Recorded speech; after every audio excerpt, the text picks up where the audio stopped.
Jasper, and today we are going to be reading part 3 of chapter 6, which means we are finishing off chapter 6 of The Princess and the Goblin. Was that dramatic enough?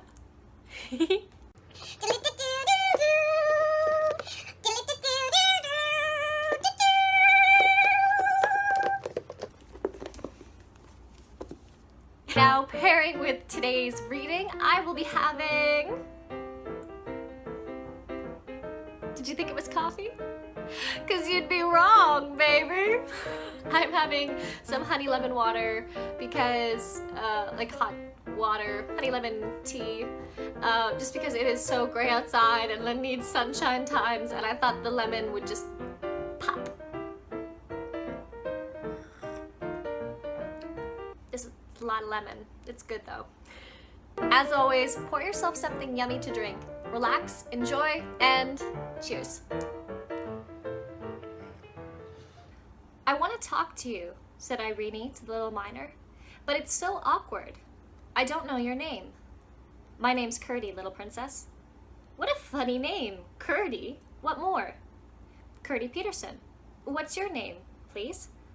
Irene. What more? I don't know what more. What more is my name, Ludi? Princesses haven't got more than one name. They don't want it.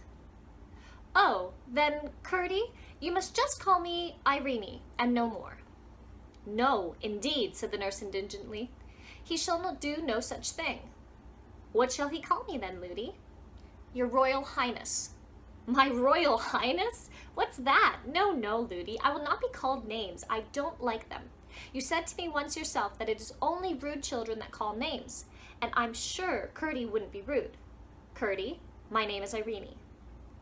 Well, Irene, said Curdy, with a glance at the nurse which showed he enjoyed teasing her, it's very kind of you to let me call you anything. I like your name very much. He expected the nurse to interfere again, but he soon saw she was too frightened to speak. She was staring at something a few yards before them, in the middle of the path, somewhere it narrowed between rocks so that only one could pass at a time. It's very much kinder of you to go out of your way to take us home, said Irene. Oh, I'm not going out of my way yet, said Curdy.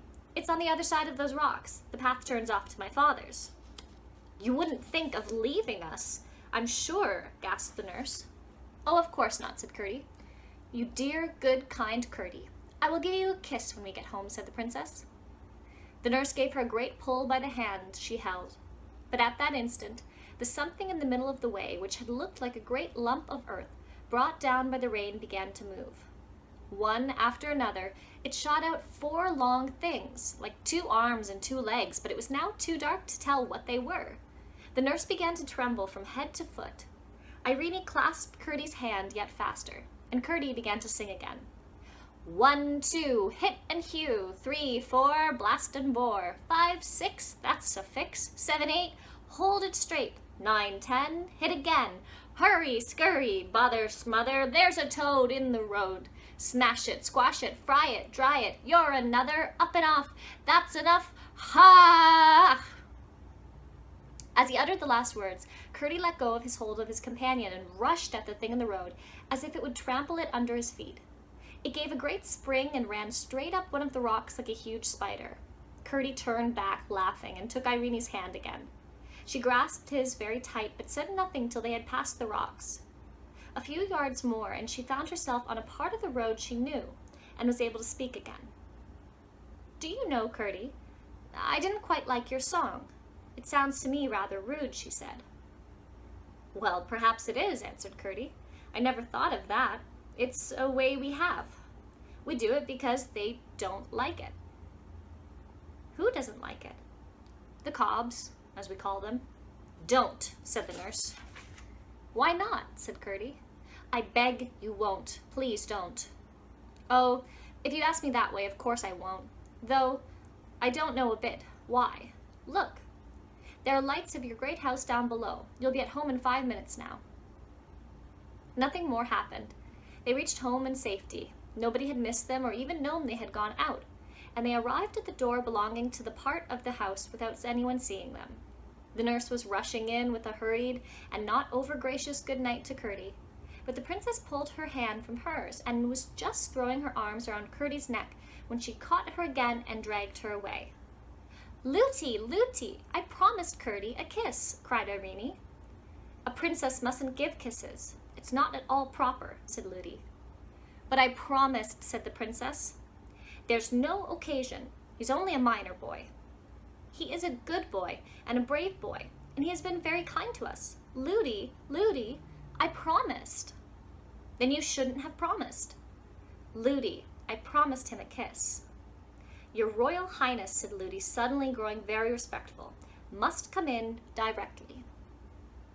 "Nurse, a princess must not break her word," said Irene, drawing herself up and standing stock still. Lootie did not know which the king might count the worse, to let the princess be out after sunset or to let her kiss a minor boy. She did not know that being a gentleman, as many kings have been, he would have counted neither of them the worse. However, much he might have disliked his daughter to kiss the minor boy, he would not have had her break her word for all the goblins in creation. But, as I say, the nurse was not lady enough to understand this, and so she was in a great difficulty, for if she insisted, someone might hear the princess cry and run to see, and then all would come out. But here Curdie came again to the rescue. "Never mind, Princess Irene," he said. "You mustn't kiss me tonight, but you shan't break your word. I will come another time, and you may be sure I will." "Oh, thank you, Curdie," said the princess, and stopped crying. "Good night, Irene. Good night, Lootie," said Curdie, and turned and was out of sight in a moment. "I should like to see him," muttered the nurse as she carried the princess to the nursery. "You will see him," said Irene. "You may be sure that Curdie will keep his word. He is sure to come again." "I should like to see him," repeated the nurse, and said no more. She did not want to open a new cause of strife with the princess by saying more plainly what she meant. Glad enough that she had succeeded both in getting home unseen and in keeping the princess from kissing the miner's boy, she resolved to watch her far better in the future. Her carelessness had already doubled the danger she was in. Formerly, the goblins were only her fear. Now she had to protect her charge from Curdie as well.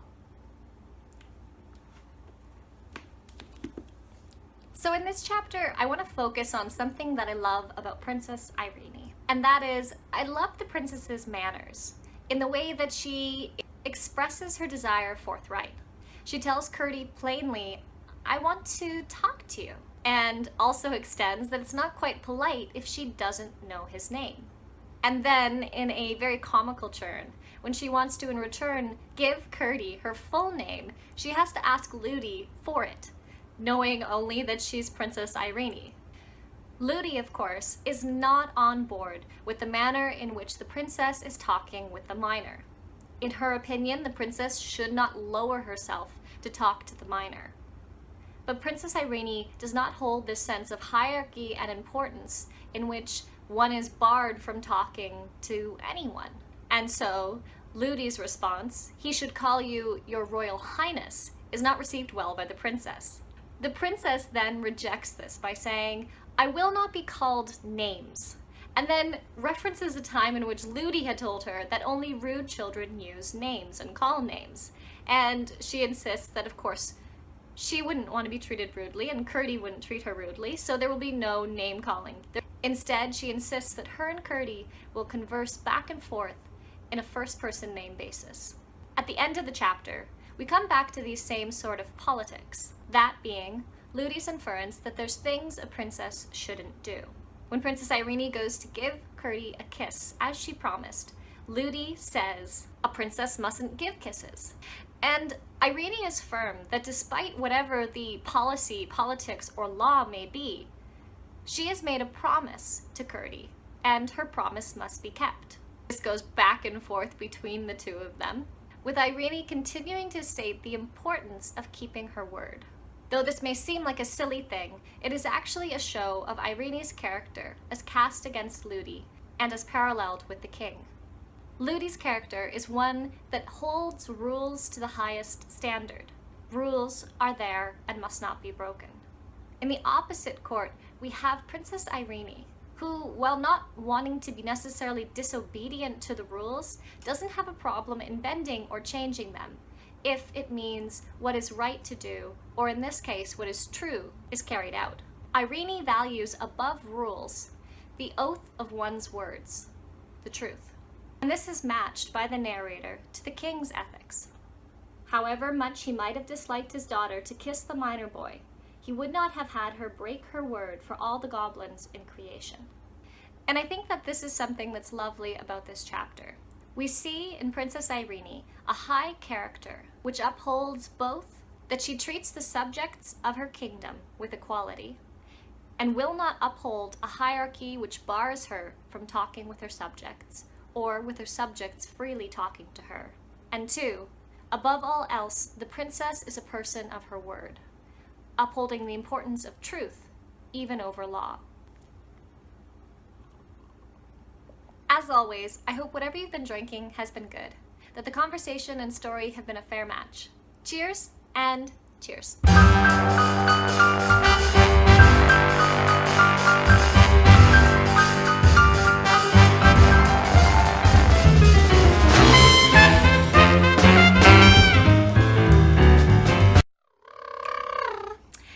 For today's drink special pairing,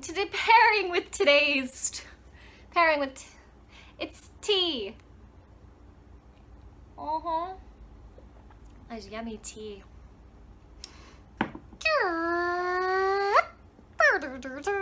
Udi, I promised. Then you shouldn't have promised him anything. Don't tell me not to live, I simply gotta. Life's candy and the world's a ball of butter. Don't bring around a cloud to rain on my parade. It's kind of what Princess Irene is doing here, right?